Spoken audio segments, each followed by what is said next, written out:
sternotomi. Karena teknik operasi sternotomi itu dalam tanda kutip seperti pintu masuk, seperti ketika kita akan melakukan pembedahan pada jantung, entah itu pada dewasa maupun pediatrik. Meskipun pada pediatrik memang ada beberapa ancangan lain yang bisa digunakan selama proses pembedahan tergantung dari kasusnya seperti apa. Tapi teknik sternotomi adalah salah satu ancangan yang paling umum digunakan pada operasi, terutama di operasi bedah jantung pediatrik. Jadi sternotomi median ini adalah jenis insisi yang digunakan pada operasi yang membutuhkan pembukaan rongga dada secara luas. Tujuannya adalah ya tentunya untuk operasi jantung. Pada pediatrik seperti kita lihat pada gambar di kiri ini. Kita bisa lihat bahwa dengan uh, sternotomi kita bisa secara jelas membuka expose daripada jantung tersebut. Uh, Sternotomi tidak hanya digunakan untuk operasi jantung di beberapa bidang lain seperti salah satunya bedah toraks bisa digunakan untuk reseksi massa mediastinum anterior, termasuk timektomi dan lain sebagainya. Nah, ini adalah gambar uh, anatomi daripada rongga dada manusia. Jadi memang uh, secara umum mungkin tidak ada perbedaan yang bermakna antara anatomi rongga dada adult dan anak, maksudnya orang dewasa dan anak. Seperti kita lihat ketika kita akan melakukan sternotomi,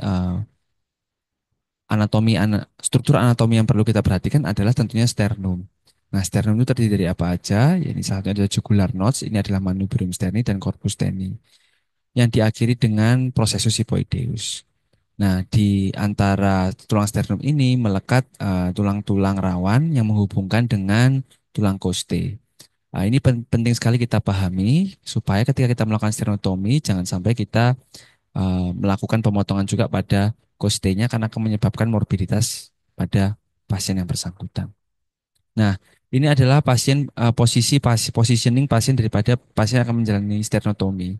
Jadi, pasien diposisikan secara supine dengan tangan berada di samping pasien umumnya.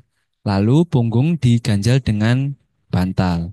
Nah, pada pediatrik biasanya ya kita ngakalin tidak hanya dengan karena bantal yang ukurannya kecil kan sangat jarang. Jadi biasanya kita menggunakan entah menggunakan underpad atau apa yang bentuk sedemikian rupa sehingga mengganjal bagian punggung daripada anak tersebut. Tujuannya apa sih? Supaya expose daripada tulang, expose daripada sternum itu kita bisa secara tegas membedakan batas-batas serta menentukan marking daripada yang akan kita lakukan sternotomi. Nah, uh, biasanya kita akan menggambar apa desain insisi daripada sternotomi tersebut. Nah, tentunya ini preference ya.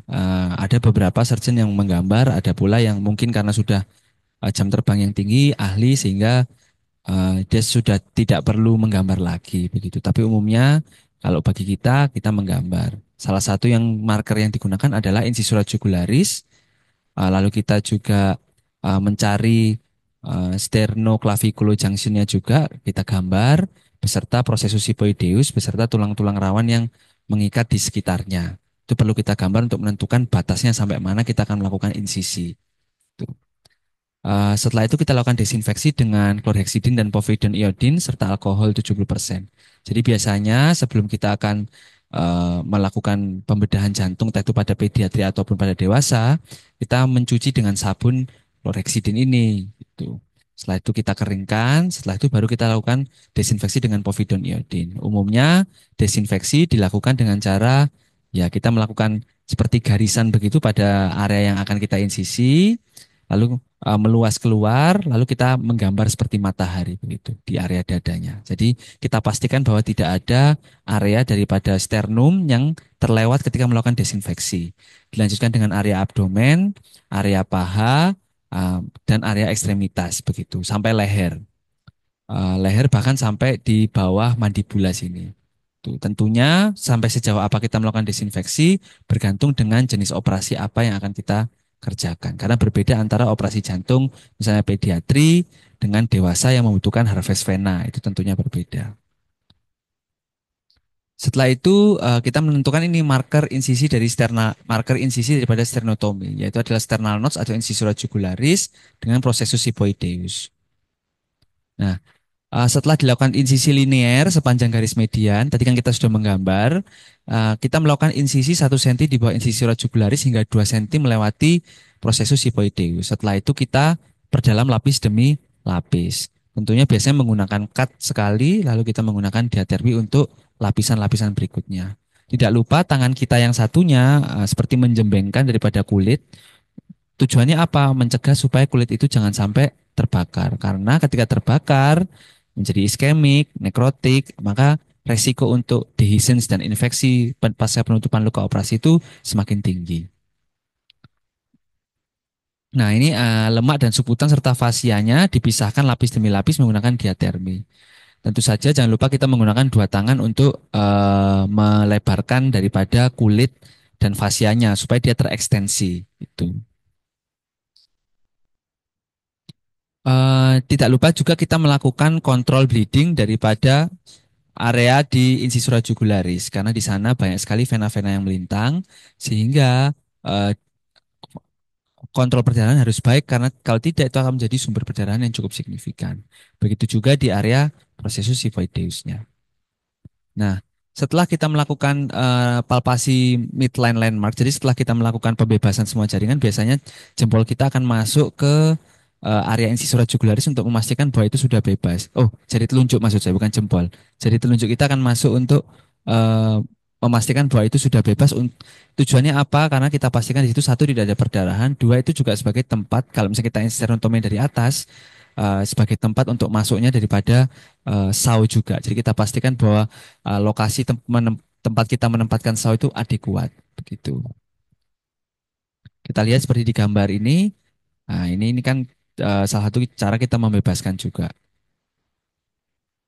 Setelah itu eh, setelah kita pastikan bahwa landmarknya bebas, jangan lupa biasanya kita juga menentukan garis daripada sternotomi di tulang. Jadi kita supaya tidak eh, apa ya, kita mempunyai garis yang pasti bahwa oh track kita itu di sini gitu. Dengan cara apa?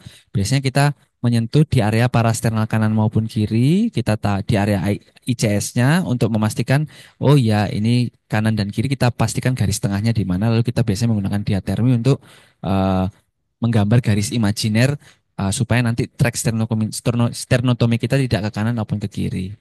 Setelah selesai, kita minta saw-nya, kita coba bahwa saw telah berfungsi dengan baik, saw testing terlebih dahulu, kemudian ujung saw dimasukkan entah itu di incisura jugularis atau proses sipoideus, lalu kita biasanya meminta anestesi untuk Langsdown. Tujuannya Langsdown apa? Adalah memastikan bahwa eh, jangan sampai ketika kita melakukan sternotomi ada area atau anatomical paru yang cedera. Jadi kita mesti cukup sabar untuk menunggu bahwa Langsdown-nya benar-benar sampai total begitu. Langsdown-nya cukup, baru kita bisa melakukan stenotomi dengan mengucapkan biasanya saw on. Nah, setelah itu kita melakukan stenotomi. Nah, setelah sternum terbelah, jangan lupa kita juga menyampaikan ke anestesi untuk lungs back on. Nih. Gergajinya harus sesuai alur. eh, Gergajinya sesuai alur yang telah dibuat dari atas atau dari bawah. Nah, jangan lupa juga kita meminta asisten untuk menahan kedua hemitoraks supaya tidak bergerak, lalu kontrol perdarahan dengan setelah terbelah, lungs back on, kita bisa kontrol perdarahan menggunakan bone wax atau menggunakan cauter biasanya kalau di sini. Nih. Eh, Setelah sternotomi, kita evaluasi di sisi kranial dan kaudal, kita bebaskan jika masih ada sisa jaringan. Lalu kita lakukan pemasangan retraktor dan membuka secara perlahan. Jangan sampai terjadi fraktur either pada kostanya atau pada sternumnya. Jangan juga sampai kita menghindari cedera dari plexus brachialis. Nah, setelah melakukan sternotomi, kita mengidentifikasi organ-organnya. Biasanya kita melakukan mengeksisi atau menyisihkan timus, tergantung daripada uh, pembedahan yang akan kita kerjakan atau surgeon preferensinya seperti apa. Tapi umumnya tidak dieksisi karena akan menjadi sumber baru pada perdarahan. Setelah itu kita biasanya kita melakukan identifikasi juga masih adakah perdarahan atau tidak. Setelah itu kita membuka perikardium menggunakan diatermi tepat di atas aortanya. Nah, desain desain daripada pembukaan perikardium ini tergantung daripada jenis operasi apa yang akan kita gunakan. Eh, apakah apakah dia akan menggunakan perikardium, memerlukan preservasi perikardium atau tidak? Setelah membuka insisi ke arah kranial sebatas membuka insisi ke arah kita membuka insisi ke arah kranial sebatas vena innominate, lalu membuka ke arah kaudal hingga ventrikel kanan dan diperlebar ke kanan dan ke kiri itu untuk yang inverted T. Tapi untuk beberapa pembedahan tentu desainnya berbeda. Nah, setelah itu kita melakukan fiksasi daripada perikardiumnya. Nah, ada beberapa pitfall atau kesalahan eh, yang umum yang kadang ahli bedah baru sering kerjakan atau PPDS sering kerjakan yang lebih baik dihindari. Misalnya pada insisura jugularis terdapat vena yang berjalan seperti saya sampaikan sehingga dapat menjadi sumber perdarahan apabila tidak teridentifikasi dan dilakukan pengontrolan secara baik. Kita juga perlu perhatikan juga saat melakukan pembebasan sifoideus, proses sifoideus agar ototnya dipisahkan, jangan sampai dipotong, di split. Lalu memastikan jangan sampai kita menembus ke kavum peritoneum dengan melihat apa? Linea alba. Lalu jalur yang tidak tepat di tengah dapat mengakibatkan salah satu sisi sternum lebih sempit. Jadi tidak apa ya nggak imbang antara kanan atau kiri. Jadi miring sternotominya. Itu cukup berbahaya karena satu ketika kita melakukan sternal closure menggunakan wire-nya dapat mengiris daripada area sternum yang lebih sempit daripada area yang lebar. Itu yang pertama. Yang kedua dapat menyebabkan unstable sternum. Lalu penting untuk menunggu pengembisan maksimal agar sternal saw tidak menciderai paru. Ya tadi yang seperti saya sampaikan ketika melakukan lungs down. Nah, untuk neonatus dengan usia di bawah 1 tahun, biasanya kita menggunakan gunting untuk osteotomi. Nah, biasanya pada pembedahan jantung pediatri juga kita ada operasi berikutnya. Atau tidak bisa menggunakan one step surgery. Biasanya ada two step bahkan three step. Nah, tentunya akan ada yang namanya reduced sternotomy. Problemnya adalah ketika kita sudah melakukan pembedahan, tentunya ada adesi-adesi daripada jaringan di bawah sternum yang menyebabkan identifikasi daripada organnya semakin sulit. Yang kedua juga menjadi sumber daripada perdarahan juga. Begitu. Jadi umumnya ketika kita menggunakan sternotomi lagi untuk reoperasi, umumnya kita menggunakan oscillating saw. Bahkan beberapa kasus itu bahkan membutuhkan kanulasi bawah terlebih dahulu sebelum akhirnya melakukan kanulasi di aorta maupun eh, SVC, IVC ataupun RA. Begitu itu yang bisa saya sampaikan mengenai teknik sternotomi. Lebih kurangnya mohon arahan dan advice dokter. Terima kasih. Ya, terima kasih Garado. Paket lengkap ya. Ini semua paket lengkap ya. Oke, silakan 3 atau 4 pertanyaan bagi yang pemula. Silakan. Si Ivan kok nggak pernah ada ya?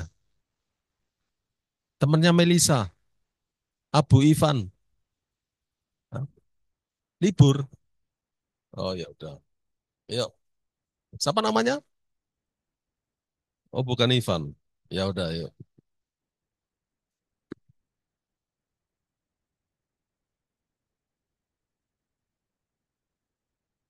Izin bertanya, jadi selama sternotomi itu karena yang terakhir saya nyangkut dok, jadi apa aja sebenarnya yang bisa menyebabkan sternal saw-nya itu nyangkut dan gimana caranya buat eh, agar bisa jalan kembali? Eh, itu aja sih. Ya, dok, saya izin menjawab karena saya belum pernah sternotomi, jadi saya membayangkan saja kira-kira apa yang terjadi gitu, dok. Eh, yang pertama, izin dok, saya pernah lihat gergaji sternotomi itu kan dia lurus gergaji lalu dia ada pelindung di bawahnya. Eh, Mungkin salah satu yang menyebabkan macet yang paling utama mungkin pertama sudut ya dok.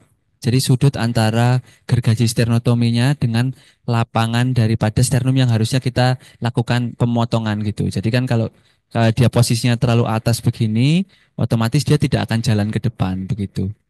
Kalau yang saya bayangkan sih mungkin seperti itu dok, karena saya pernah motong kayu macetnya juga karena posisi gergajinya dia agak dangak ke atas gitu. Jadi mungkin mungkin kalau misalnya ketika melakukan sternotomi macet mungkin berhenti lalu kita posisikan kembali sudutnya supaya seperti tegak lurus begitu dengan sternumnya baru kita bisa melanjutkan kembali. Mungkin itu dokter. Mohon arahnya dok. Tenun. Pengen tahu yang sesungguhnya. Pengen tahu. Pertanyaanmu apa tadi?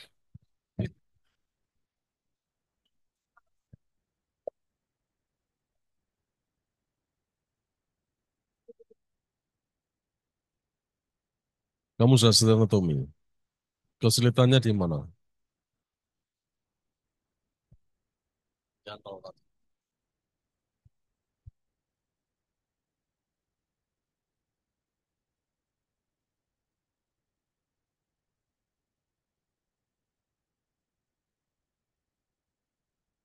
Ya, kamu harus belajar gunakan tangan kanan. Itu wajib hukumnya. Ya, karena apa? Kecuali kalau semuanya kidal semua.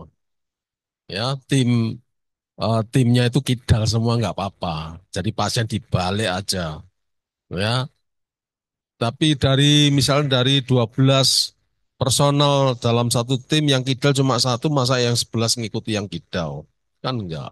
Ya, jadi sebetulnya macet dari stenotomi itu terjadi karena paling tidak dua faktor. Ya, stenotomi, kamu kan gergaji. Gergaji itu kan arahnya kamu istilahnya gayanya gaya linear, ya, gaya linear. Kamu diajari fisika dulu, hah? Mekanika, ya. Saya nggak lulus terus dulu itu. Nah terus suatu gaya itu bekerja dengan linear dan baik itu kalau eh, apa namanya membentuk bidang 90%, 90 derajat, ya membentuk bidang tegak lurus. Jadi katakan misalkan sternumnya itu dibuat bidang datar, ya. Kemudian sonya itu kamu posisikan 90 derajat. Nah, karena kan sternum itu enggak 90 derajat, makanya itu diganjel, ya, diganjel supaya nampak sebagai bidang datar. Oke, itu dipahami dulu 90 derajatnya itu. Tegak lurus, ya. Kalau tegak lurus itu kan yang bekerja itu adalah gaya linear, ya, tidak ada gaya pengganggu lainnya. Kalau kamu miring tidak 90 derajat, jadi akan ada gaya yang bekerja, gaya lain yang bekerja. Akibatnya apa? Akibatnya dia macet, nggak bisa linear dengan bebas karena ada resultan dari gaya yang bekerja, dua gaya yang bekerja tadi itu kalau misalkan dibuat resultannya ya dia itu eh, apa namanya gergajinya jalannya ke arah gaya resultan tadi, ya. Jadi harus diposisikan kembali, diupayakan bidangnya itu tegak lurus sudutnya gergaji dengan sternum. Nah, sternum itu kan ada angulus ludovisi, ya, yang menonjol. Ya kamu harus menyesuaikan. Kalau naik begini ya kamu menyesuaikan gayanya. Pokoknya tarik 90 derajat. Sudah itu. Ketika sudah sampai puncak, turun lagi ya, kamu posisikan lagi 90 derajat pada bidang yang kamu potong. Itu ya, paham ya. Terus macet kedua, karena it's about design dari saw-nya. Saw itu kan, sternal saw itu didesain, dia itu hanya bekerja pada sesuatu yang keras, bone ya, tulang. Tapi di luar tulang dia nggak bekerja, sehingga macet. Kamu bilang macet. Ya, apa yang di luar tulang ya soft tissue. Jaringan di bawah sternum itu harus betul-betul bebas. Sternum harus bebas dari jaringan sekitar soft tissue-nya, ya. Makanya harus dilakukan pembebasan dengan digital ataupun dengan kalau pediatrik kan harus dengan eh, gunting dan sebagainya, ya. Jadi yang membuat macet itu dua hal, yaitu sudut tidak 90 derajat dan ada soft tissue yang mengganjal. Karena memang sternal saw itu tidak bekerja pada soft tissue. Kecuali kamu paksa, kecuali kamu paksa. Pernah dulu itu, siapa ya, lupa saya. Ya saya yang membimbing langsung. Ya. Jadi dipaksa. Akibatnya yang terluka adalah ventrikel kanan. Ya, ya mandi darah akhirnya ya. Jadi kira-kira seperti itu. Oke, paham? Next question. Ya, silakan. Geraldo. Eh, Geo, Geopardi. Ya, Geraldi.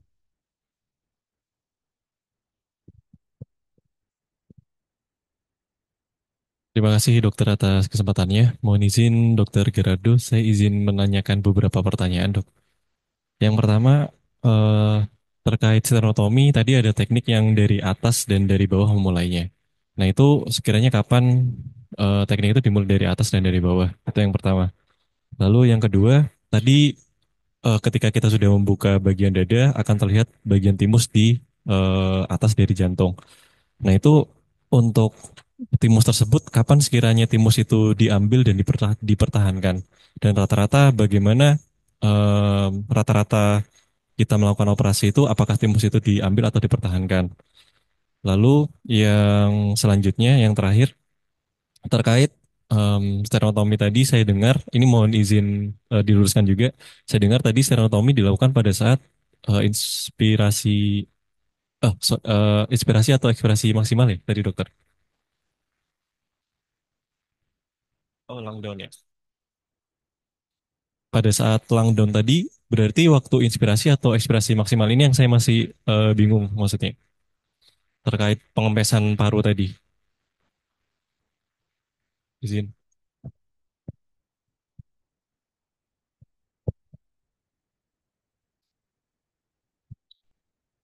Ya, ya, siap dokter. Dok, mohon izin menjawab dok.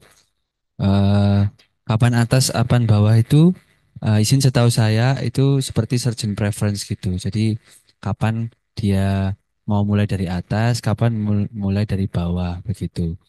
Eh, tapi yang pernah eh, tapi yang saya tahu kayak beberapa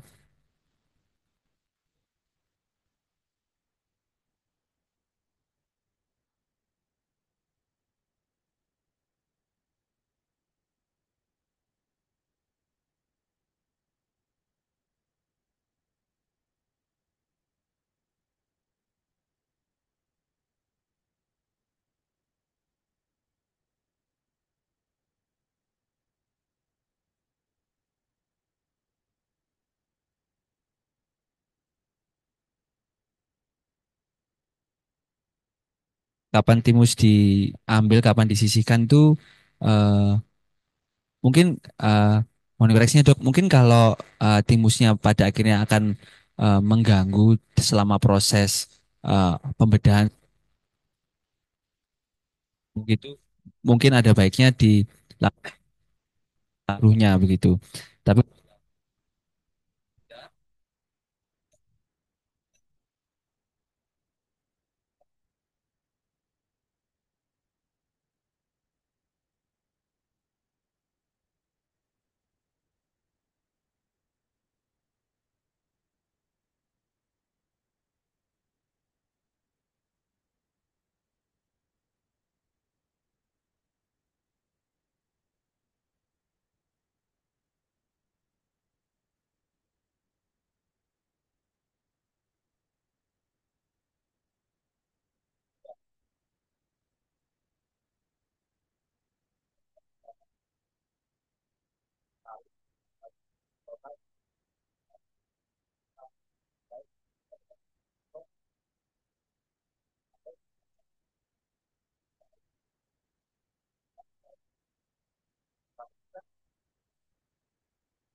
Ya, jadi sternotomi eh, dari atas atau dari bawah itu selanjutnya merupakan preference. Selanjutnya, ya.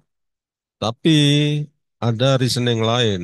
Jadi disesuaikan dengan kasusnya. Ya. Kalau misalkan kamu tahu, misalkan ya, ada eh, pasien backup stenotomi, ya, goiter misalkan, struma, ya, kan nggak bisa kamu dari atas, ya, space-nya terlalu sempit dan dipenuhi oleh tumor di situ, nggak bisa, ya. Jadi paling tidak dari bawah, atau mungkin kalau kasus-kasus tersebut dipikirkan juga pakai metode lain, yaitu dengan oscillating saw, ya, oscillating saw. Jadi kalau yang biasa-biasa, saya setuju dengan statement preference, surgeon preference, ya. Cuman sekali lagi alasan lain juga harus dilihat sesuai dengan kebutuhan kasusnya, ya, kebutuhan kasusnya. Juga pada pasien yang dengan misalkan obesitas, ya, obesitas di mana lehernya bottleneck gitu ya, pendek, kamu harus hati-hati, ya. Harus hati-hati ketika dari atas. Yang penting itu kan menempatkan soundnya itu proper, ya, proper dan tidak mengganggu kerja kamu, ya. Jadi kalau lehernya pendek, pasien obes, mungkin kalau itu ya harus dari bawah, ya, harus dari bawah. Oke, paham ya? Terus yang kedua mengenai timus. Timus itu dibuka apa enggak, dieksisi apa enggak, dibuang apa enggak. Ya, itu tidak harus dibuang sebetulnya. Kaidahnya itu tidak harus dibuang. Kenapa sih harus dibuang? Kok banyak yang dibuang pada pasien-pasien kecil, pasien-pasien pediatrik. Tujuannya adalah cuma untuk ekspos kanulasi aorta sama kanulasi SVC, ya. Tidak lebih dari itu, ya.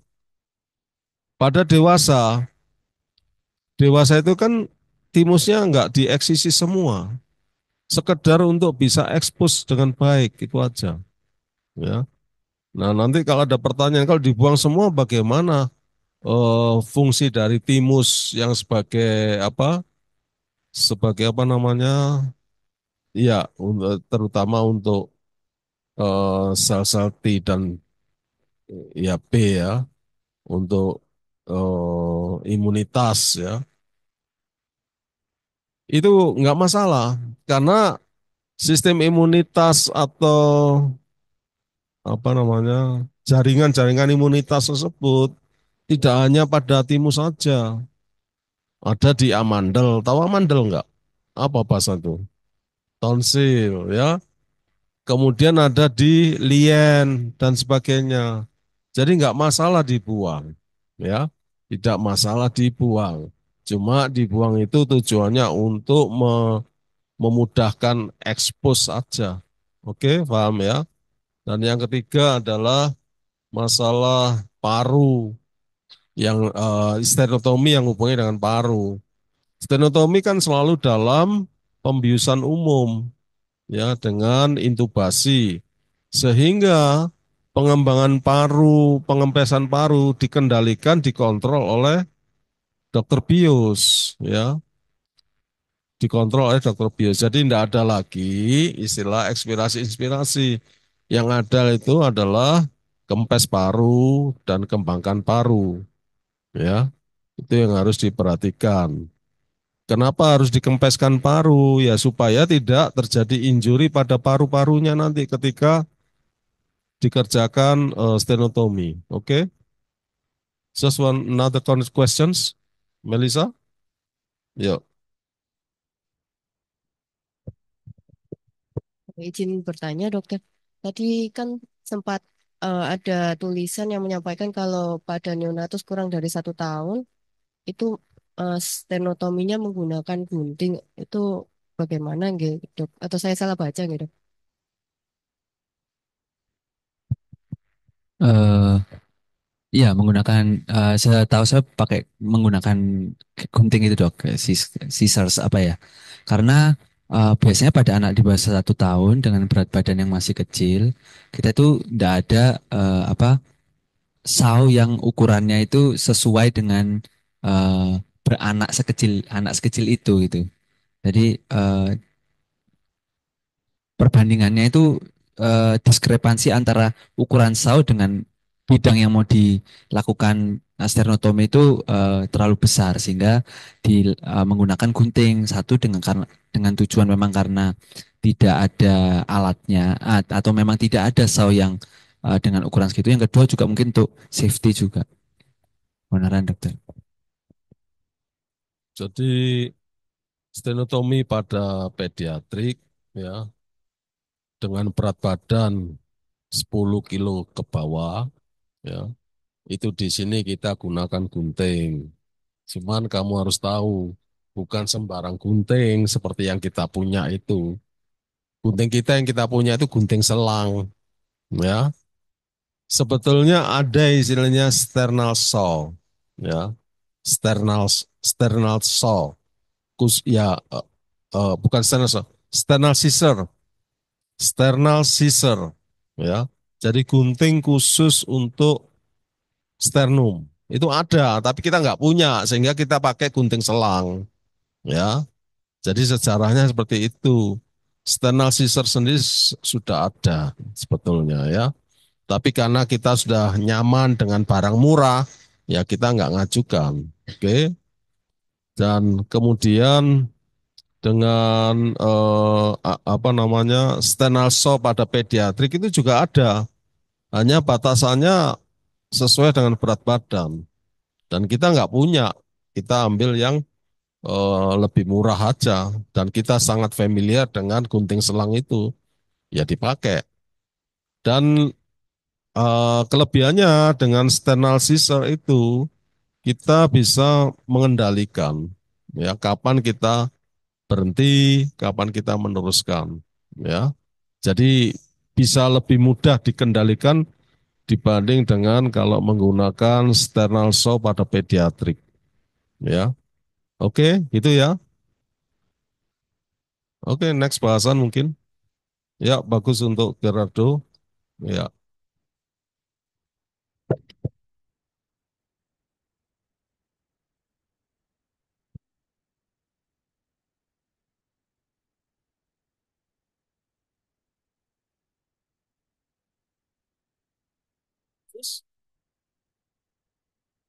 Jadi sebagai pendahuluan, truncus arteriosus adalah suatu kelainan jantung kongenital, cyanosis dengan single common arterial trunk yang mengalir ke sirkulasi sistemik, di mana biasanya disertai dengan VSD SADC yang besar, yang letaknya itu persis di bawahnya truncus. Nama lainnya yaitu persisten truncus arteriosus atau truncus arterius communis atau common aortico pulmonary trunk. Izin berikut adalah untuk skemanya, dokter.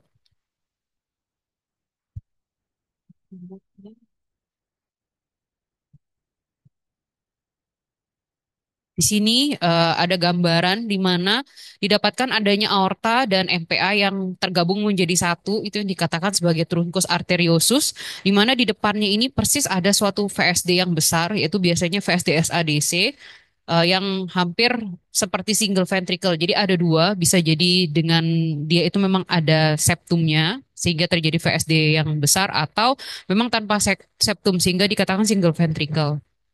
Berikut adalah diagram hemodinamik di mana di sini dikatakan untuk suatu truncus arteriosus di mana di sini ada PA di keduanya. Di sini akan ditemukan adanya suatu VSD dan di sini vena cava tetap pada RA dengan PV tetap bermuara pada LA. Sedangkan diagram yang di B ini yaitu diagram di mana jika ventrikelnya itu satu. Berikut adalah jenis-jenis atau kategori dari truncus arteriosus.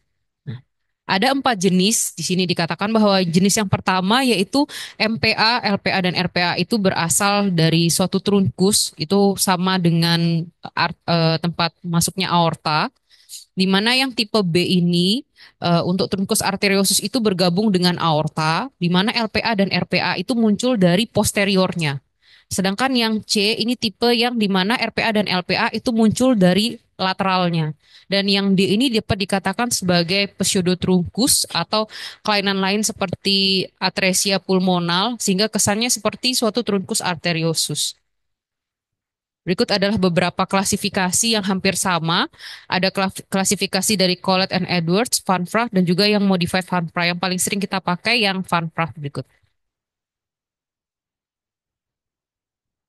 Dari diagnosis yang pertama kali kita bisa kerjakan yaitu dari pasti anamnesis atau pemeriksaan fisik, di mana dilanjutkan dengan suatu CXR atau chest X-ray, di mana didapatkan adanya suatu peningkatan pulmonary blood flow. Lainnya bisa dicek TTE, kateterisasi, di mana di sini dikatakan bahwa PA pressure-nya itu akan sama dengan PVR atau didapatkan adanya suatu saturasi yang sama antara aorta dengan PAP. Diagnosis lainnya bisa dikerjakan CTE kardiak dan goldennya yaitu intraoperatif eksploratif diagnostik by surgeon. Berikut adalah salah satu contoh kasus pulmonary arteriosus di mana di sini terdapat suatu gambaran pulmonary PBF-nya itu yang meningkat, pulmonary blood flow-nya yang cukup ramai. Untuk TTE biasanya akan didapatkan suatu VSD yang besar yaitu persis di bawah katup trunkus dengan adanya suatu single grade arteri yang besar dan dapat diukur ukuran PA-nya. Katup pulmonalnya tidak dapat diidentifikasi, hanya ada satu katup yang dikatakan sebagai truncal valve dan biasanya hampir 35% kasus ditemukan arkus aortanya di sebelah kanan. Berikut adalah salah satu contoh dari gambaran trunkus arteriosus, salah satu case dari pasien kita, dokter. Ini dikatakan bahwa VSD-nya besar. Ini yang untuk tampak katup aortanya, dok. Tidak terlalu jelas. Ini seperti lebih ke trunkus valve-nya itu. Di sini dikatakan adanya suatu VSD subaortic dengan malalignment. Di sini ada ukurannya 21 mili dengan PG-nya 55,84. Berikut adalah salah satu contoh dari CTE kardiaknya yang kita bisa katakan bahwa pasien ini suatu trunkus arteriosus. Di sini tampak aorta dan pulmonary arterinya seperti bersama. Berikut untuk yang view coronal. Oh, ini sagittal. Ini yang untuk koronalnya.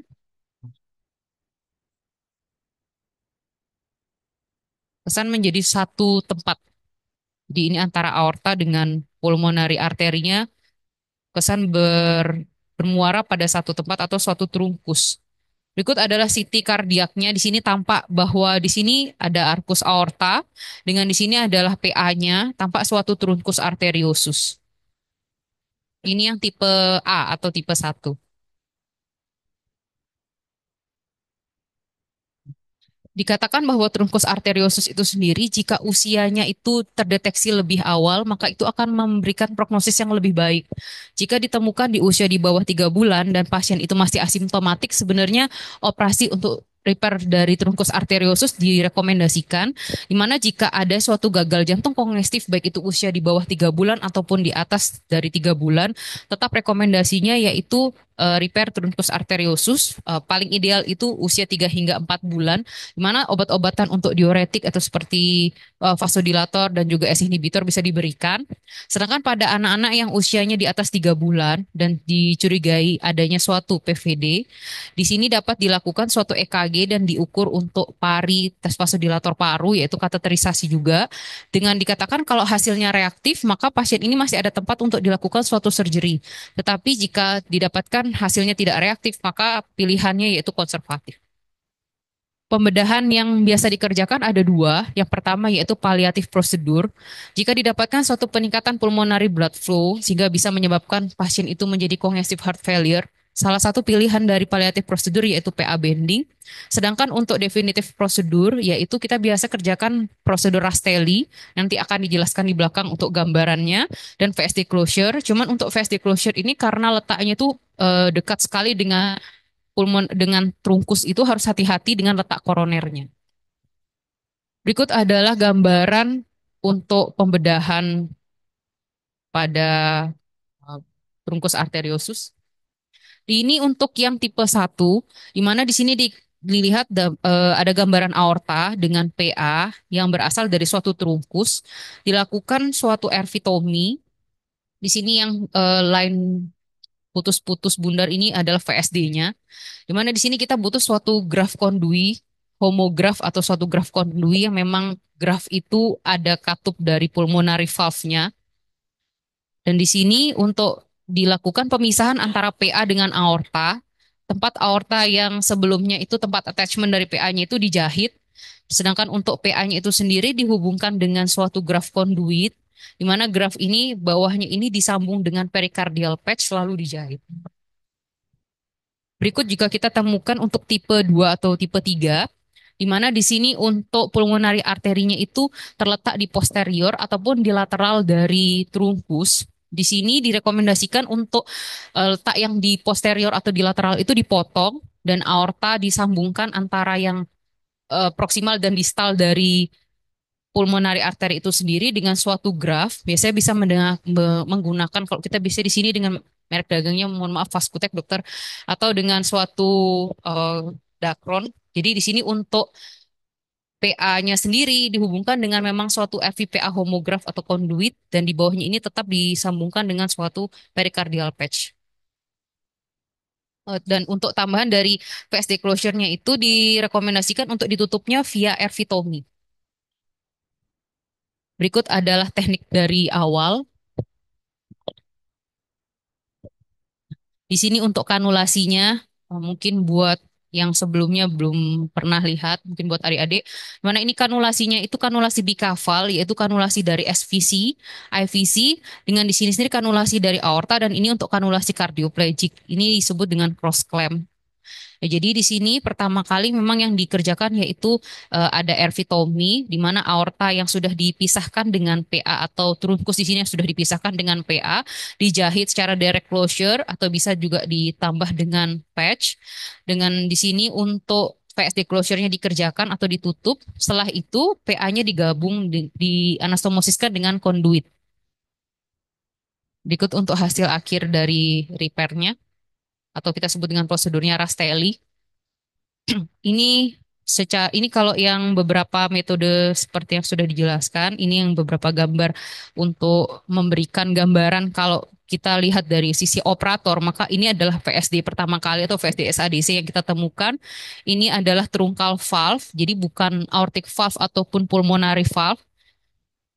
Nah, ini untuk VSD-nya ditutup secara matras. Ini yang langsung PA-nya dianastomosiskan dengan, ini salah satu contoh dengan femoral vein homograph dokter. Cuman kita belum pernah mengerjakan yang seperti ini dok. Ini masih secara teori, jadi mereka tidak menggunakan graf konduit, tapi dengan femoral vein homograph. Sini untuk tekniknya sama, hanya perbedaan graf saja.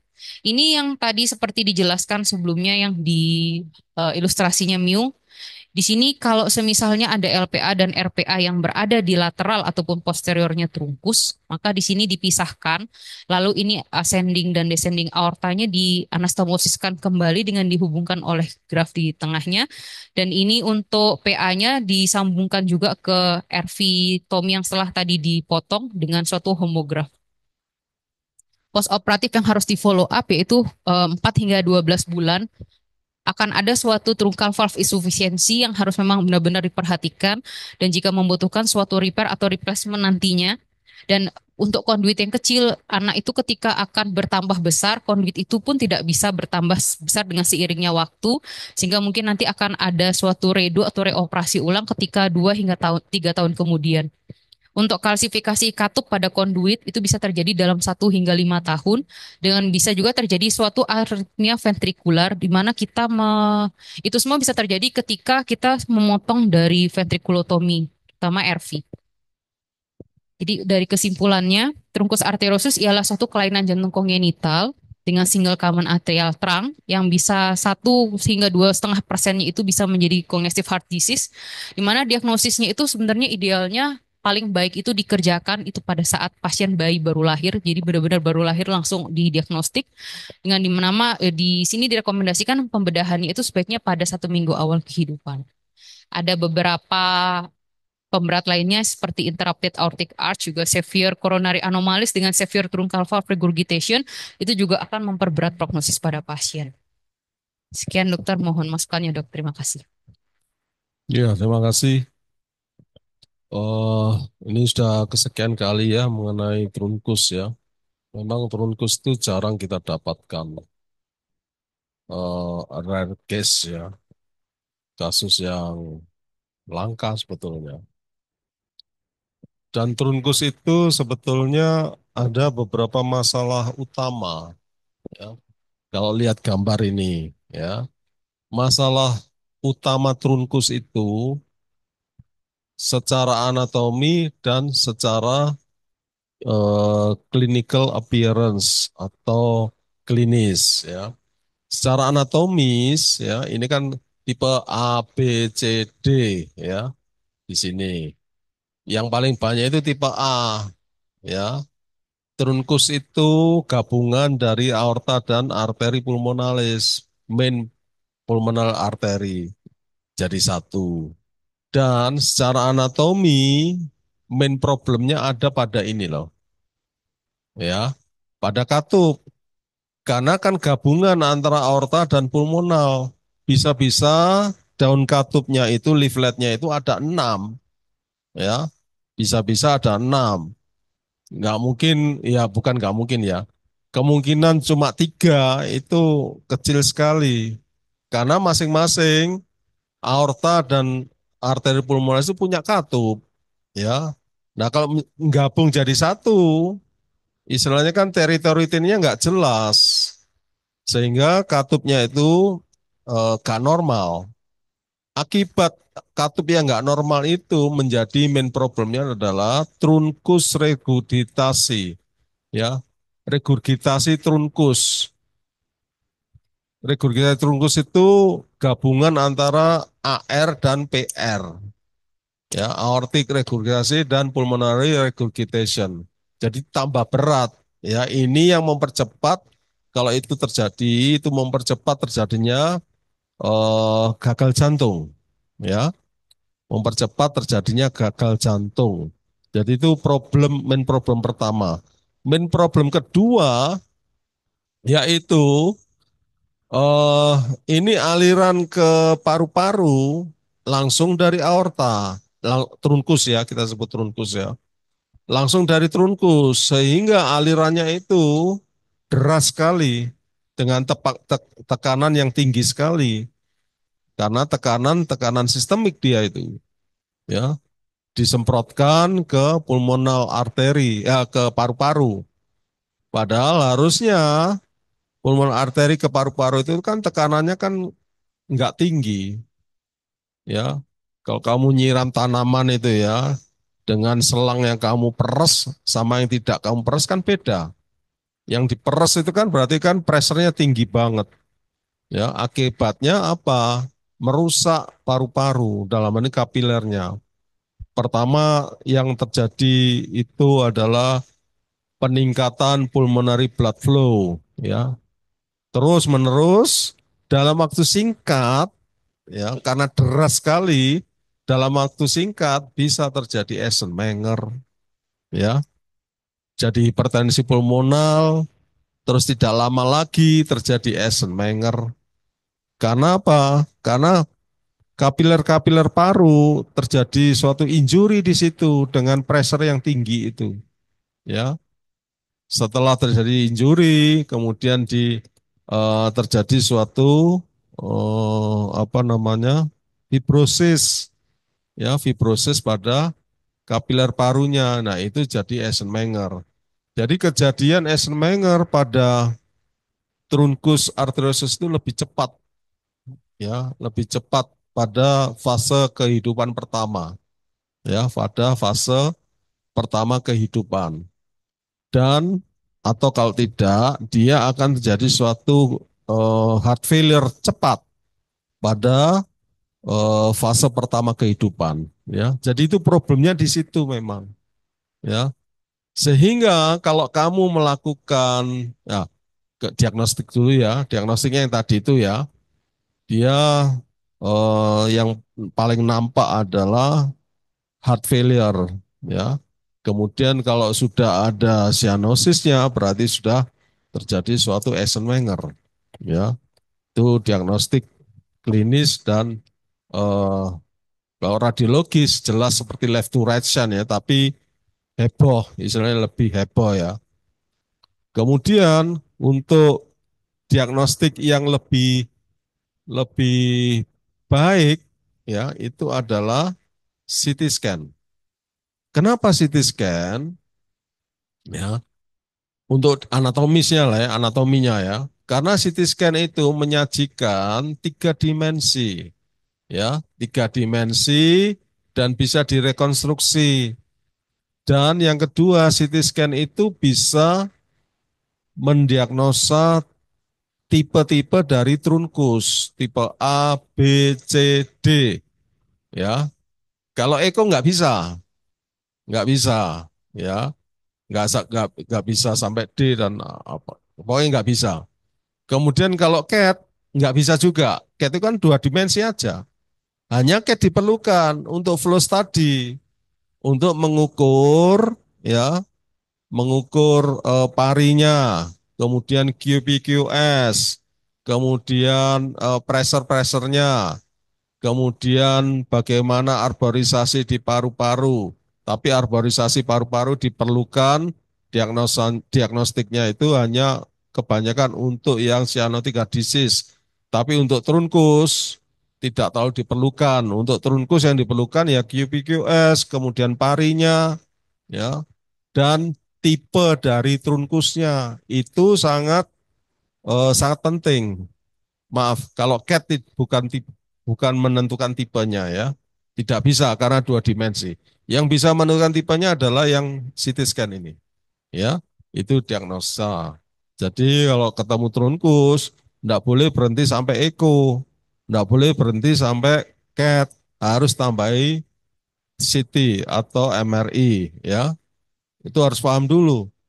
Ahli bedah harus bekerja dalam kondisi diagnosa yang pasti-pasti aja. Jangan cilukba di atas meja operasi.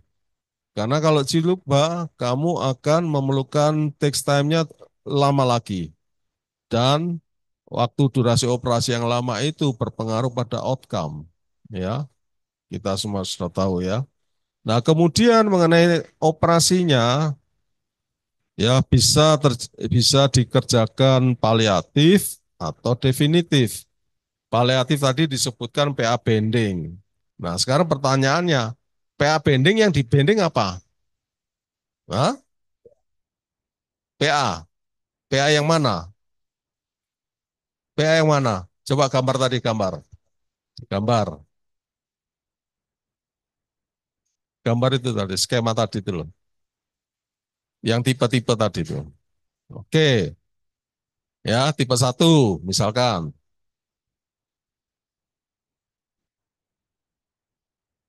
Oke, tipe 1 ini toh, tipe A. Yang di bending yang mana? Pulmonal sebelah mana? Oke, kalau memang seperti ini bisa ya. Tapi kalau ini menyatu misalkan ya antara aorta dan arteri pulmonalis menyatu, kamu harus berpikir yang dibending yang mana.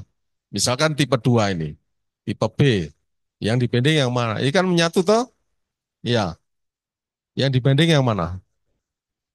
LPRPA ya, itu kan. Nah, terus kemudian definitifnya. definitifnya korektif ya, itu harus sesuai dengan kaidah masalah tadi. Masalahnya apa tadi? Trunkus, regurgitasi, kemudian ya utamanya itu ya, dan tidak ada PA-nya.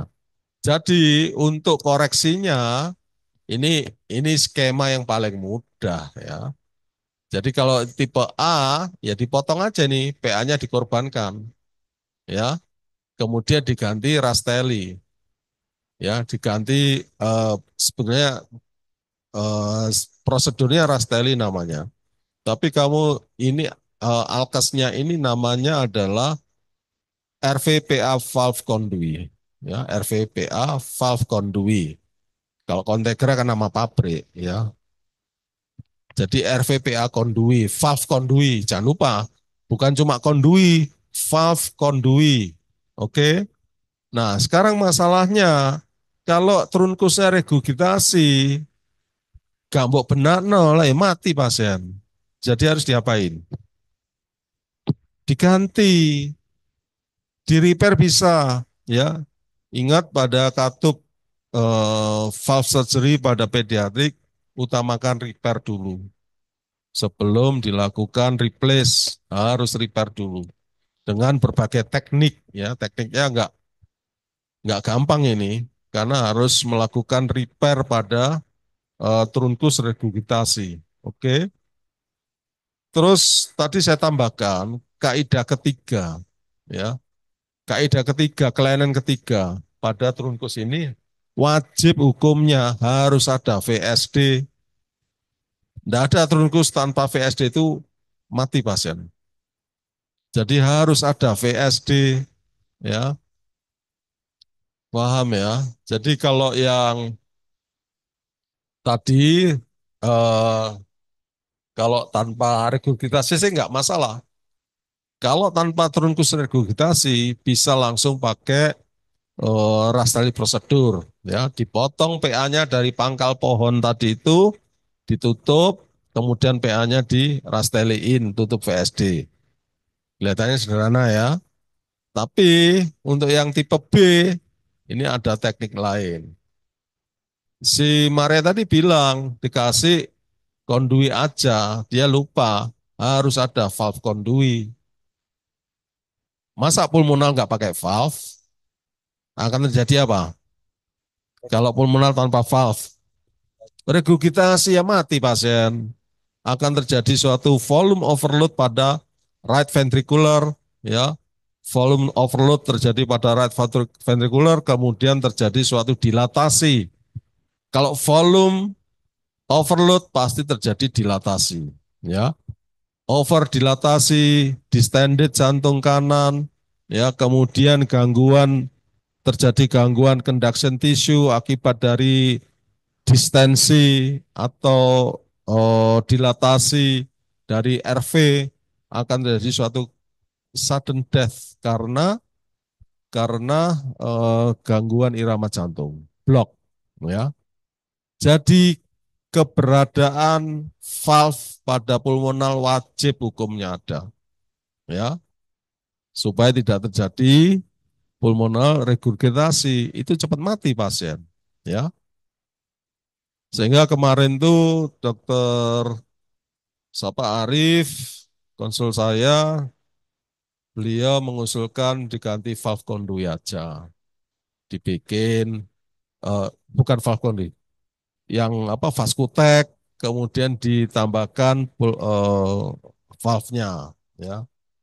Saya bilang itu enggak ideal, sebab kamu valve itu bukan di sini nanti tempatnya, ya seperti Contegra, valve-nya itu di sini. Nah, kamu memasang valve pada Vascutek, jadi bukan dalam satu kesatuan. Kalau Contegra kan satu kesatuan, ya. Kalau kamu Vascutek karena nggak ada Contegra, kamu Vascutek kemudian tambah valve, itu adalah hal yang sulit yang dilakukan. Kamu harus memotong ini dulu, ya. Memotong Vascuteknya, kemudian meng-create anulusnya, kemudian memasang valve-nya, baru nyambung bagian dari kondunya itu. Dan itu nggak gampang. Ya, ya memang itu adalah satu satu ide karena ketiadaan. Ya, dan ide itu harus diapresiasi. Ya, kalau terpaksa sekali ya oke lah apa boleh buat. Kalau nggak punya vaskutek apa yang dikerjakan? Pericardial roll, ya pericardial roll. Cuman pericardial roll itu kamu harus menyiapkan eh apa namanya?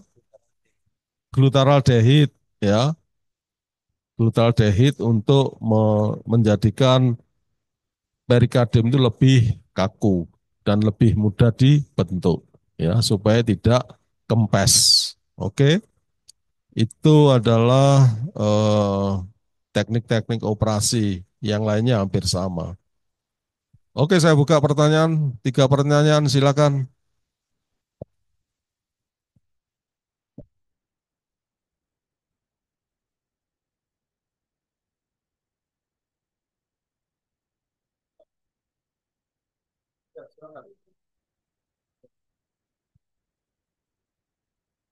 Repairnya ini kita menentukan MPA-nya butuh berapa diameternya, terus seberapa besar RV-nya harus kita potong.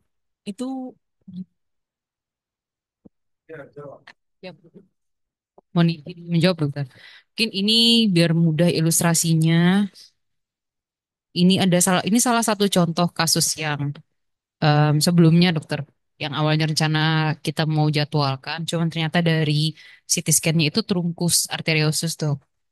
Nah ini itu kalau semisal dilihat dari sini ini adalah salah satu contohnya di mana trunkus arteriosusnya itu sempit sekali jika dibandingkan dengan PA-nya itu sempit sekali dibandingkan dengan trunkusnya. Sehingga kalau seperti ini pemilihan grafnya dok, mungkin izin mencoba untuk menjawab dari segmen PA-nya itu bisa jadi untuk diaugmentasi, terus juga untuk RV-nya itu dipaskan dengan ukuran dari konduitnya. Mungkin boleh koreksi dokter. Ini salah satu contoh yang Pertanyaannya apa tadi? bagus ini. Sela, Ukur bukan valve-nya, konduinya. konduitnya, sisinya. Ya, jadi apapun konduinya ya, dalam hal ini untuk kepentingan Rastelli, itu sama dengan mengikuti size dari valve-nya, ya, size dari valve-nya. Jadi kan kita punya tabel Kirkland, ya. Jadi panduannya di situ. Oke, paham ya? Jadi ukuran konduinya itu mengikuti ukuran valve-nya. Lah ukuran atau size dari valve itu mengikuti tabelnya.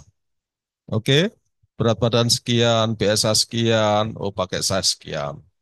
Karena di sini nggak ada ukuran pastinya. Berarti kita harus pakai panduan itu ya. Itu untuk ukuran konduinya.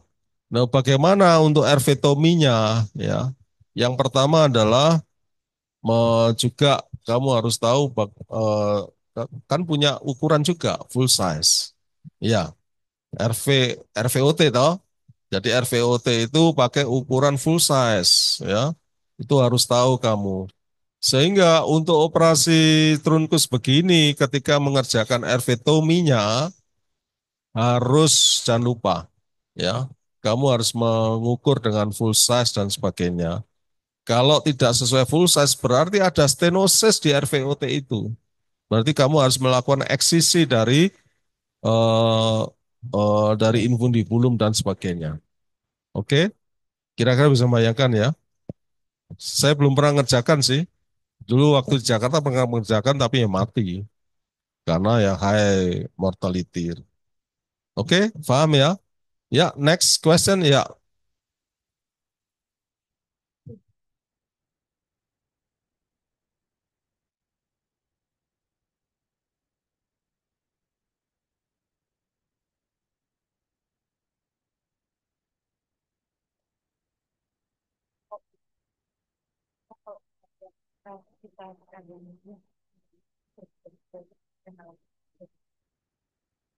Ya Maria. Dokter, Kalau untuk penentuan kapan kita paliatif, kapan kita definitif itu sebenarnya hampir sama semua. Itu tergantung full size, half size-nya apakah sudah mencukupi atau belum. Jika memang belum, mungkin kita akan PA banding terlebih dahulu. Tapi jika untuk half size, full size-nya itu sudah sesuai dengan ukurannya, dokter mungkin bisa langsung kita lakukan Rastelli. Sebetulnya begini, tadi kan pertanyaannya kapan paliatif ya, kapan korektif ya. Jadi kamu harus bedakan kapan paliatif, kapan korektif. Kamu harus bedakan jenis kasusnya. Apakah itu asianotik, apakah itu sianotik. Paliatif kan berbeda, ya. Paliatifnya berbeda. Kalau jenis asianotik, paliatifnya adalah PA bending. Gitu. Kalau sianotik, ya sianotik itu kan paliatifnya kan division atau BCPS. Itu harus kalian pahami, ya. Jadi kembali pada kasus semula, ini jenisnya apa? Left duration atau bukan? Ya, asianotik atau cyanotik. Ini kan jenisnya asianotik. Asianotik itu jenis yang eh, pulmonary blood flow-nya meningkat pasti, ya, meningkat kan? Kalau cyanotik, pulmonary blood flow-nya kan kecil, menurun. Itu kaidah-kaidah awal itu ya. Kalian harus balik ke situ. Jadi kembali pada kasus trunkus, ya, paliatifnya adalah PA pending, ya. Kapan dikerjakan?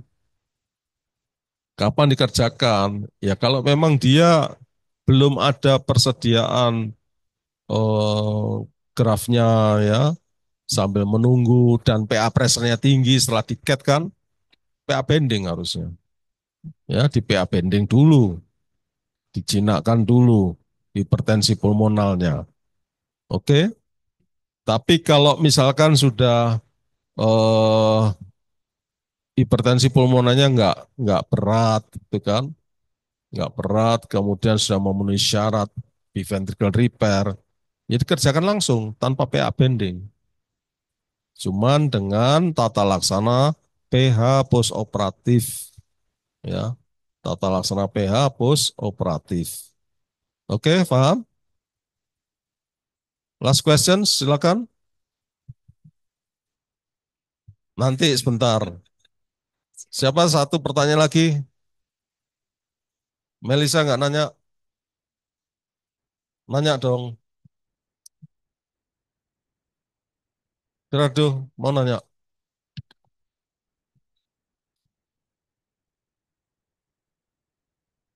Belum punya bayangan. Sulit. Ya,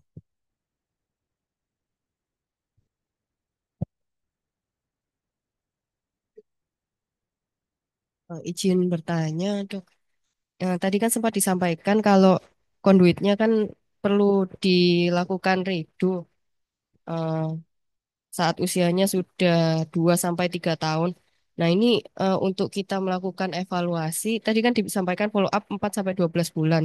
Apakah berarti nanti kita evaluasi terus selama 12 bulan sampai kita tentukan ini perlu dilakukan redo kalau memang pasiennya bisa bertahan hidup sampai selama itu? Atau bagaimana gitu? Terima kasih banyak. Mohon izin jawab, dokter. Jadi karena begini kan untuk pasien itu pasti dengan bertambahnya usia otomatis ukuran dari jantungnya dan lain-lain itu akan semakin membesar. Sedangkan konduit yang kita punya itu kan dia akan tetap segitu-segitu aja untuk ukurannya. Jadi memang ada untuk evaluasi. Biasanya kalau dari pediatri itu mereka tuh akan evaluasi 1 bulan, 3 bulan, 6 bulan, 9 bulan, 12 bulan. Jadi kalau memang dari pos operasi itu nanti akan dibandingkan apakah memang ada pulmonari regurgitasi dan juga memang ada terjadi regurgitasi kah, stenosis kah, dan itu tuh biasanya dengan echo. Dan memang kalau didapatkan adanya suatu perubahan dari hasil ekonya, mungkin itu akan dilakukan pemeriksaan lebih lanjut lagi seperti kateterisasi dan juga CT scan. Untuk penentuan lebih lanjutnya nanti menunggu hasilnya itu apakah memang perlu redo lagi atau bagaimana. Mungkin boleh masukkan dokter. pertanyaannya apa?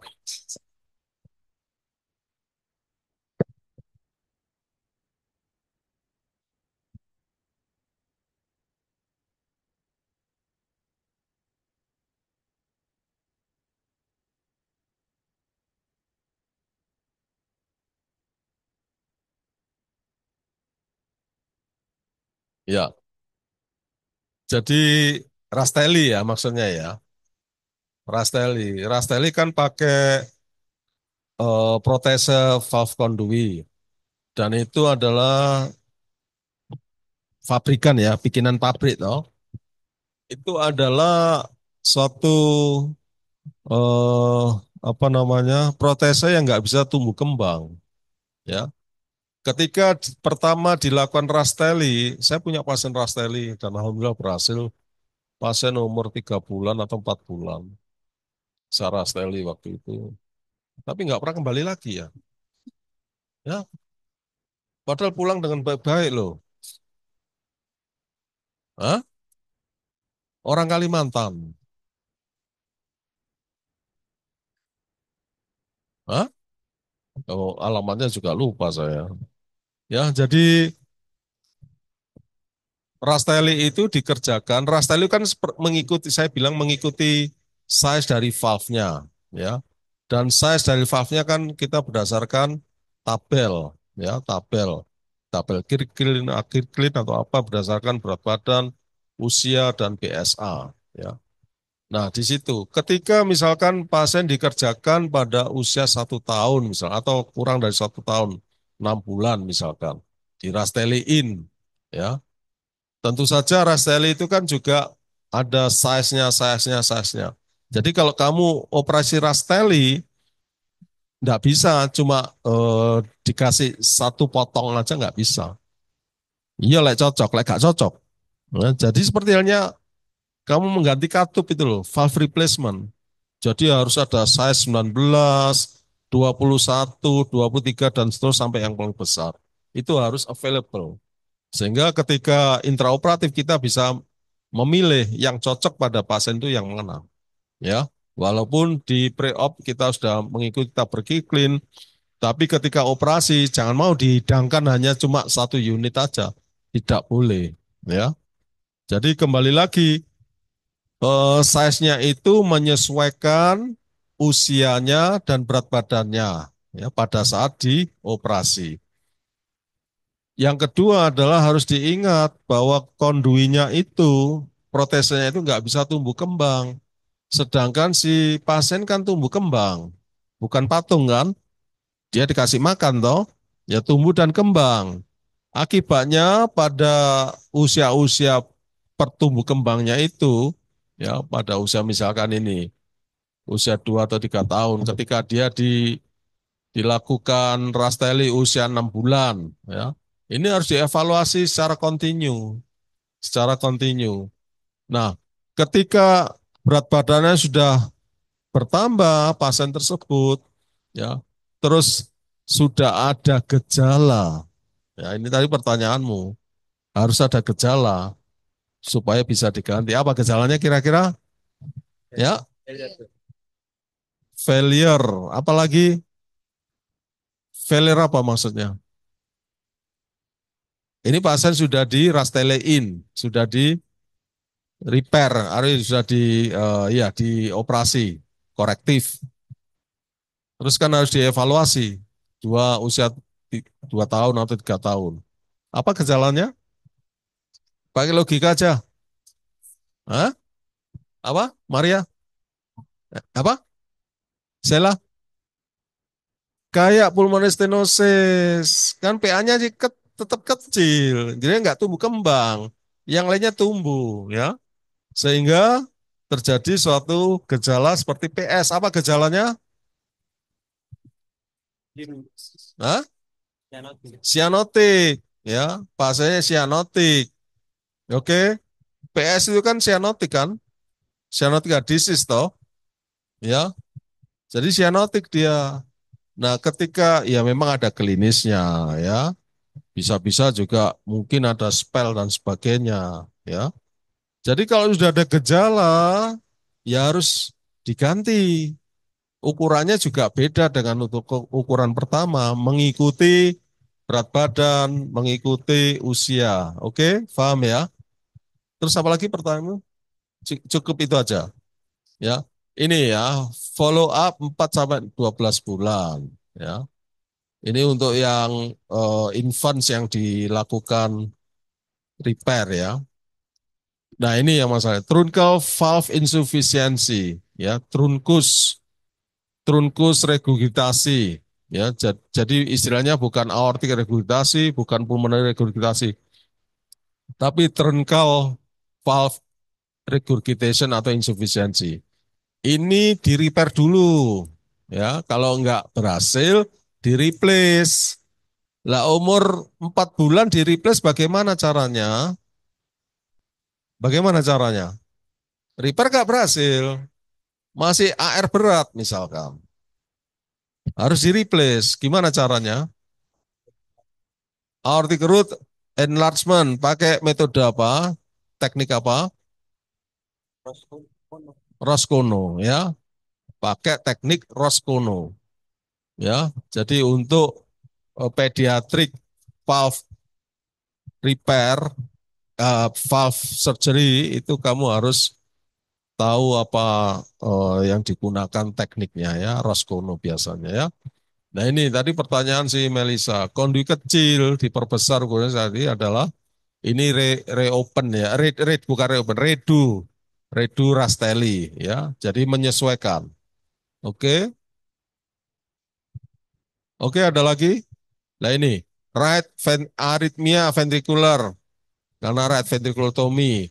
Ini bisa terjadi juga kalau terjadinya PR, pulmonary regurgitasi, melalui mekanisme pulmonary regurgitasi menjadi volume overload pada RV, RV dilatasi, RV distensi, dan terjadi suatu disharmonisasi dari conduction tisunya sehingga terjadi titik-titik ya, titik-titik poin-poin aritmia di situ sehingga terjadi aritmia ventrikular ini yang mematikan.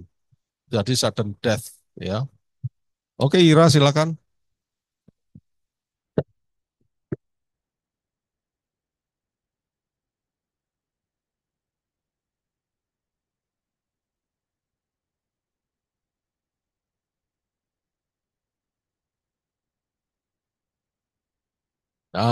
Back to basic. Ya, back to basic. Apa? Kapan kamu melakukan korektif? Syaratnya apa? Syaratnya apa? LV, RV, balance. Kalau nggak balance ya nggak bisa kamu melakukan suatu korektif. Ya, jadi biventricle repair itu ada beberapa syarat. Ya, syarat pertama itu biasanya bukan biasanya. Syarat pertama itu kamu harus yakinkan RPA-LPA-nya itu sesuai, ya, sesuai dengan half size-nya. Yang kedua adalah syarat adalah LV-RV itu balance, ya. Kalau salah satu nggak balance, jangan coba-coba melakukan biventricular repair dengan cara menutup VSD, mati pasien, ya. Dan untuk menilai mengevaluasi balance-nya itu kan bisa dengan ego maupun dengan kateterisasi jantung, ya. Jadi harus balance dulu. Kalau nggak balance nggak boleh, mati pasien. Hipo hipoplastik ventrikel kanan, mati pasien. Terjadi suatu gagal jantung kanan, RV failure. Kalau hipoplastik ventrikel kiri, ya karena ditutup VSD-nya pada LV-nya belum balance, ya mati. Ya matinya karena pumping failure, systemic pumping failure. Oke, paham ya? Oke, mari mau nanya apa?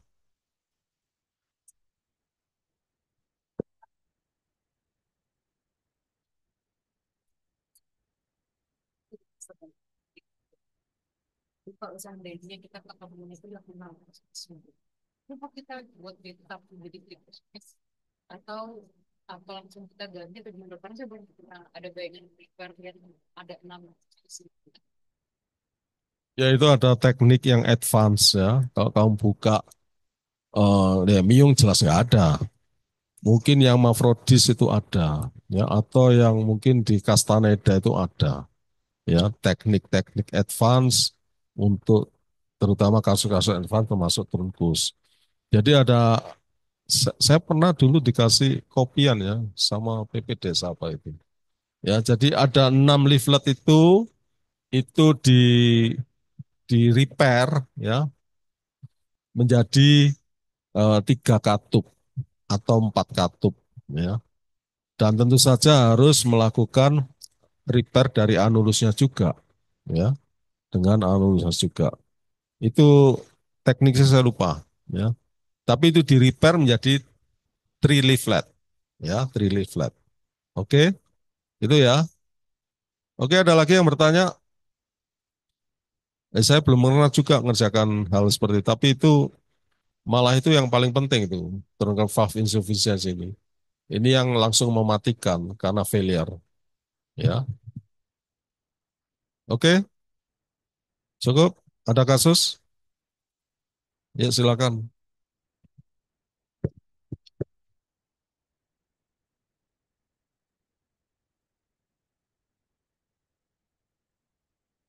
Izin dokter membacakan diskusi kasus pediatri setelah Lebaran dokter. Izin untuk hari Senin masih cuti bersama dokter, jadi langsung ke hari Selasa. Rencana ada TOF dokter, kemudian Rabu ada PSD dan Kamis ada TOF lagi dokter.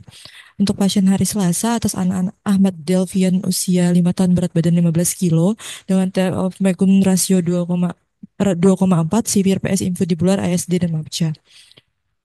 Pasien pertama kali ketahui mengalami sakit jantung itu ketika usia 3 tahun dokter karena batuk pilek, kemudian sesak dan biru.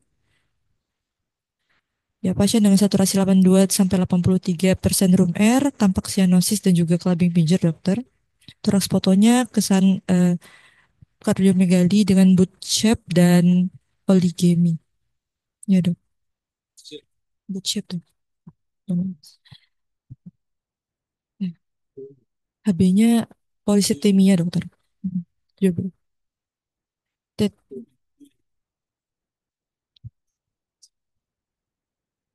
Oh, enggak ada dok. Hmm, ada ya. Hmm. Untuk ekodistoma tanggal 23 September 2024 didapatkan situs solitus dengan AVP concordance, drainase vena pulmoner normal di LA dokter, ruang jantung kesan RVH, mitral normal, terdapat AR trivial, TR trivial dengan PS berat infundibular dengan pressure gradientnya 94,73, ukuran LPA-nya 10 mm, dokter dengan RPA 11 mm dan aorta abdominal 9 mm. Dari IAS-nya tampak PFO, pada IVS-nya tampak VSD subaortic malalignment dengan ukuran 16 mm, arkus aortanya di kiri. Kesimpulannya TOF Megun rasio 2 sudah dikateterisasi dokter 18 Oktober 2024. Didapatkan vena innominata, tidak ada PLSVC. Dari ortografi kesan normal ostium koroner dengan ukuran dengan terdapat satu kolateral dengan ukuran 1,82 mm, tidak didapatkan PDA. Dari sini ditampilkan LV-nya cukup dokter. Terdapat operating aorta 50% dengan VSD subaortik ukuran 13,2 mm. RPA-nya 11,9 mm dengan LPA-nya 11,9 mm dokter. Kesannya balance dan juga eh, untuk hemodinamiknya didapatkan tekanan sistemiknya MAP-nya 81 dok dengan saturasinya 80,2. Dengan ya kemudian dengan PA-nya juga saturasinya 80,2 dokter sama. Dengan Mekun rasio 2,5, Nakata indeksnya 348,5.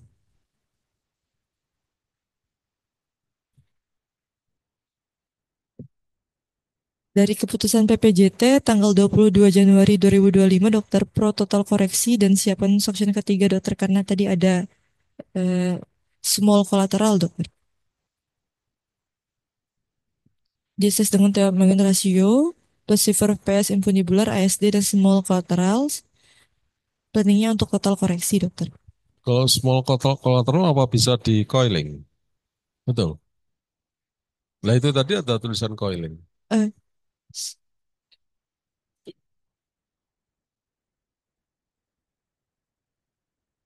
Oke, kalau small collateral nggak bisa di coiling. Jadi yang surgeon harus menyiapkan sendiri, ya, suction ketiga, oke, dan pasti banjir-banjir itu agak sulit itu ya. Kira-kira kalau sudah di total koreksi, kamu sudah bisa tidur nggak? Gimana? Pada pasien seperti itu sudah kamu total koreksi. Oh, hasilnya baik, intraoperatif ya. Sebelum dikirim ke ICU baik. Kamu sudah bisa tidur nggak?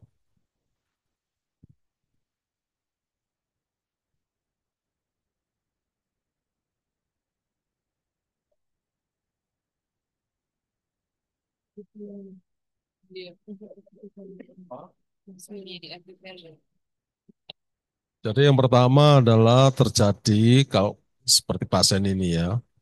Kan kita chop chop chop chop inguingulectomy dan sebagainya toh. Itu bukan tidak berdampak, pasti berdampak. Post opnya terjadi dysfunction dari right ventricular ya. Dan RV dysfunction itu harus ditata laksana dengan baik ya, dengan obat-obat inotropik dan sebagainya supaya tidak terjadi menjadi RV failure. Kalau sudah failure sulit ngangkatnya, high mortality ya, itu nomor satu.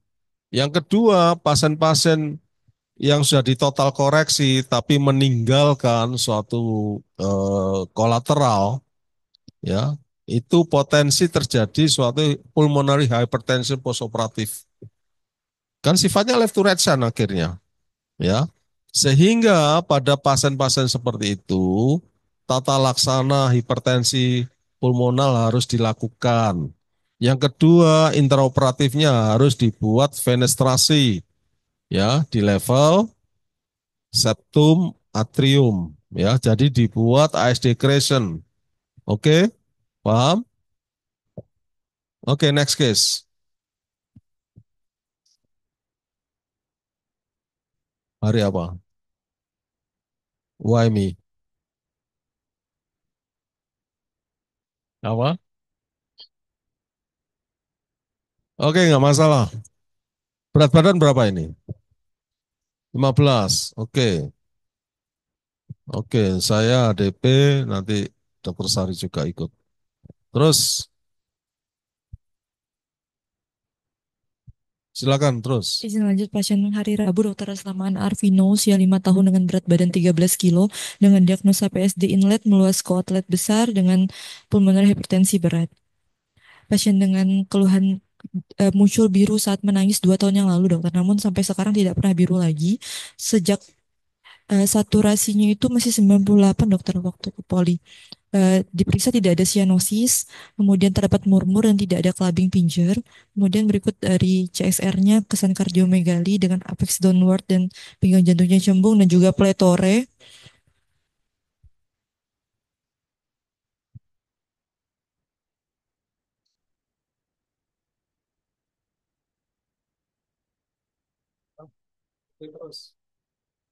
Izin lab tanggal 19 November dokter, tidak ada polisitemia, kemudian dari TTE Sutomo tanggal 25 Oktober 2024, didapatkan situs dengan APPA concordance, drainase vena pulmonarisnya normal, didapatkan LALV dilatasi, didapatkan MR dan juga aortanya normal dokter, didapatkan TR berat dengan pressure gradiennya 76, dengan PR ringan dengan pressure gradiennya 35, dari IAS-nya intak,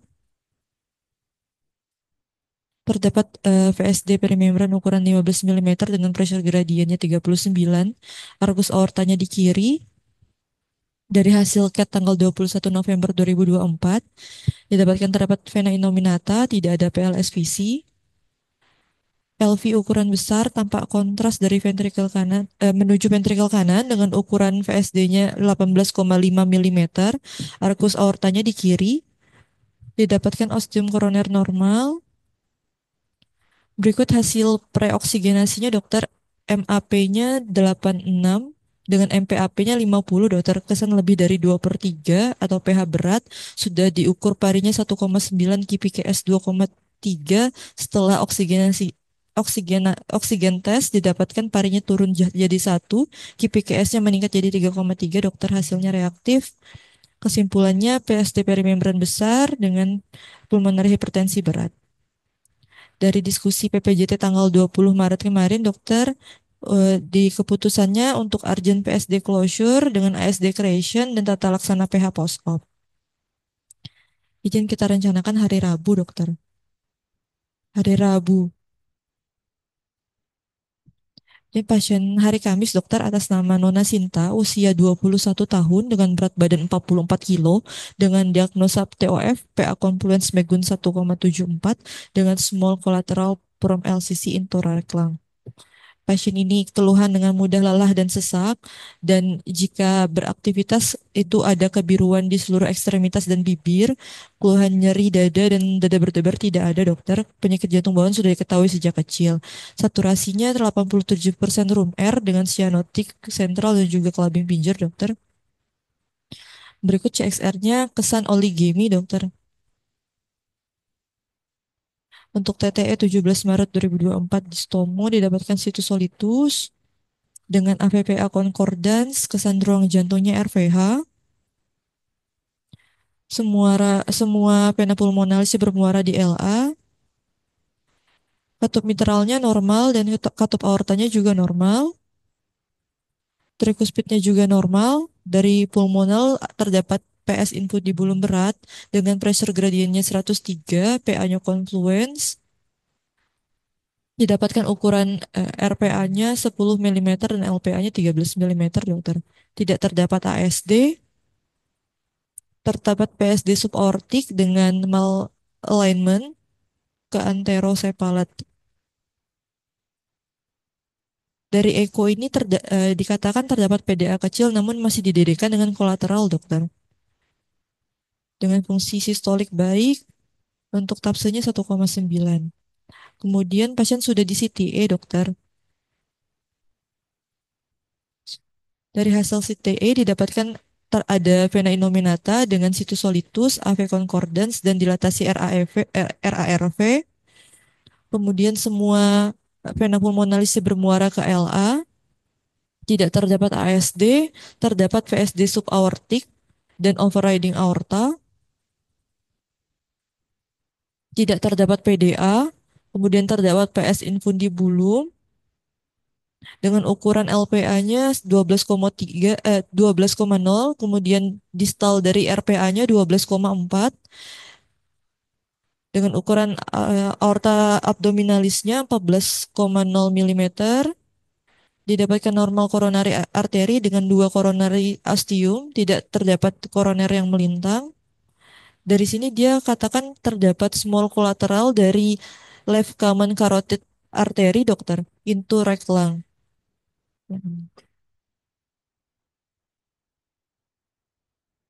Kesimpulannya TOF dengan PA confluence dengan McGoon ratio 1,74, small collateral from LC left common carotid artery ke right lung. Untuk Megunnya 1,7, Nakata indeksnya 169,8.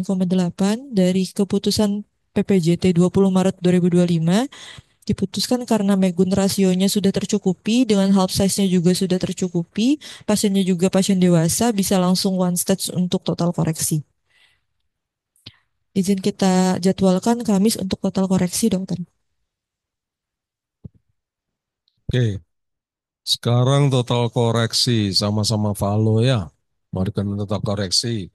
Kasus hari Selasa sama hari Kamis kira-kira perbedaannya ada apa enggak? Di mana perbedaannya dan kesamaannya di mana kira-kira? Beda usianya, dok. Berat badan dan usia. Kolateral. Sama. Teknik operasinya sama. Operasinya sama enggak? Sama. Outcome-nya bagaimana? Nah, misalnya, apa enggak? Pediatrik sama dewasa. Kenapa bisa? Pentingnya gimana? Logika aja.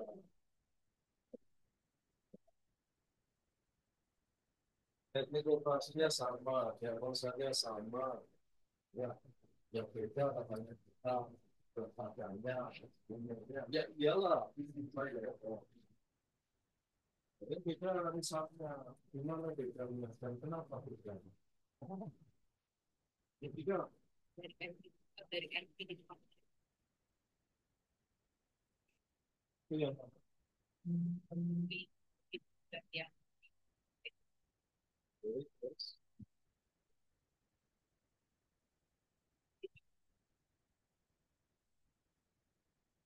ada pendapat lain? Kita masih minta waktu dulu. Oke. Kita kalau saya malah apa? Lebih baik daripada lebih baik. Iya, kenapa tidak? Karena saya karena secara tahu betul.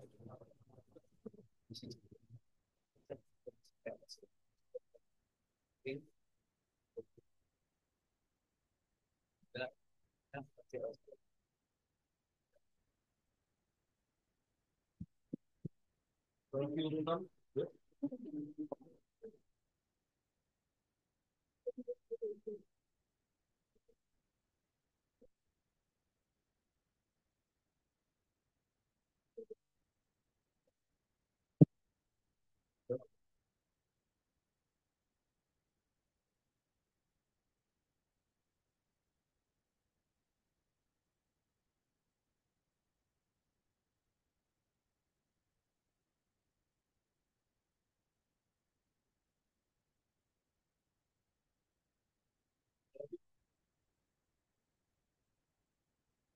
Itu yang apa sih? Dari sound.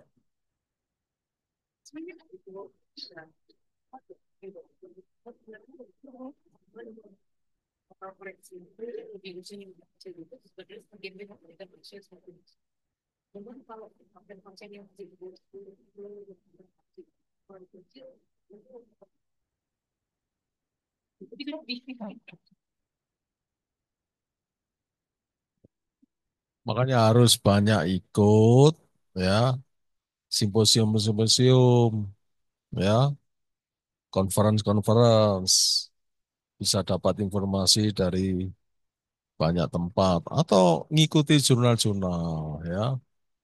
Jadi pada umumnya sampai sekarang secara teori bahwa early repair itu hasilnya lebih excellent, ya. Dulu dibilang waktu saya masih sekolah dibilang eh istilahnya golden age untuk total koreksi valo itu 1 tahun usia, ya, kurang lebih 9 bulan sampai 12 bulan.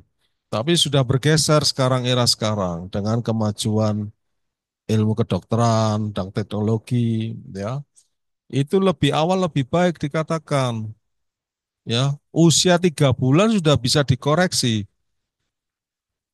Itu jurnal siapa ya beberapa bulan yang lalu yang dibaca sama PPDS, ya, itu sudah memungkinkan, ya. Jadi message-nya apa sih?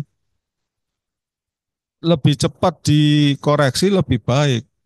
Sehingga lebih baiknya itu nanti pasien itu tumbuh kembangnya bisa seperti orang normal, anak normal, ya. Karena segera dikoreksi toh. Tapi ada tapinya. Hati-hati dengan beberapa kondisi.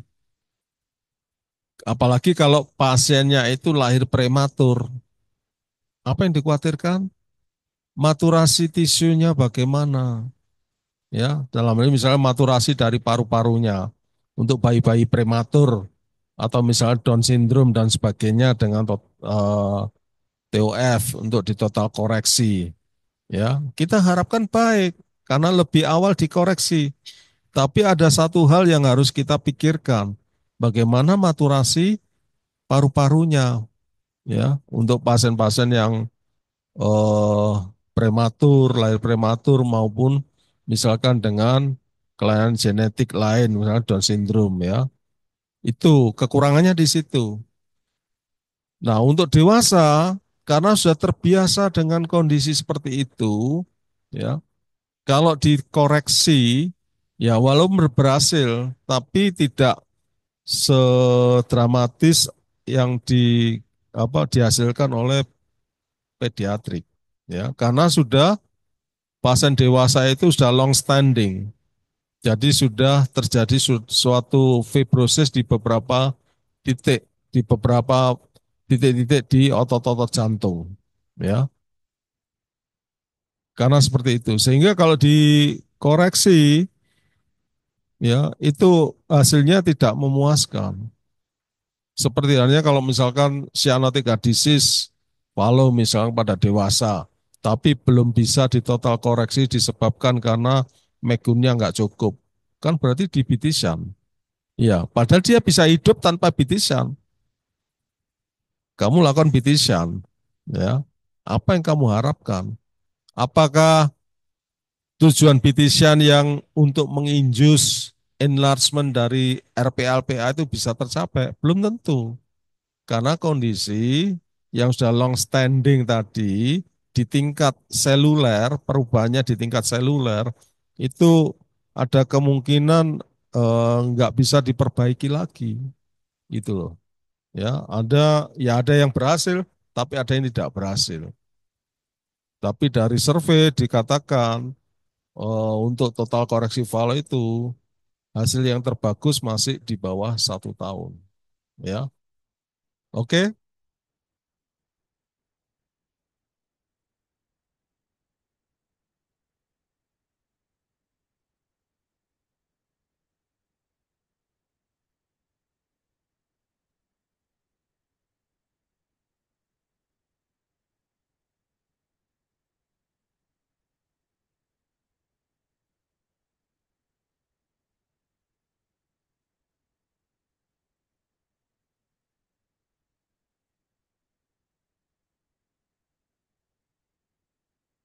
Sekarang indikasi operasinya, ya itu harus jelas. Indikasi operasi itu indikasi absolut sama relatif. Kalian harus tahu. Indikasi absolut biasanya dengan simptom, ya dengan simptom. Ya, kalau nggak ada simptom ya indikasinya bukan absolut, relatif. Ya, relatif itu bisa bertujuan untuk quality of life. Ya, quality of life. Jadi artinya seperti halnya paliatif surgery itu yang dilakukan kan untuk quality of life juga. Jadi kalau memang pasiennya aman-aman, ping follow, dia bisa bekerja dan sebagainya, ya ini memang ada beberapa konsep dari para ahli ya. Saya ingat dulu guru saya Prof. Teddy Ontoseno di sini mengatakan jangan dioperasi karena dia tidak ada keluhan, ya.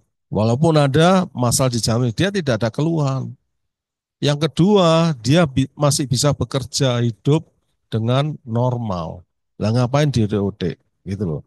Ketika sudah ada keluhan, baru kita berpikir what to do pada pasien ini. Ya, jadi tidak tadi yang kuncinya adalah di indikasi absolut sama relatif tadi. Dipertimbangkan dengan performance-nya, klinisnya. Oke, ada lagi? Cukup? Terus saya yang mana ini? Yang muda yang mana? Hah? Lah rebus apa?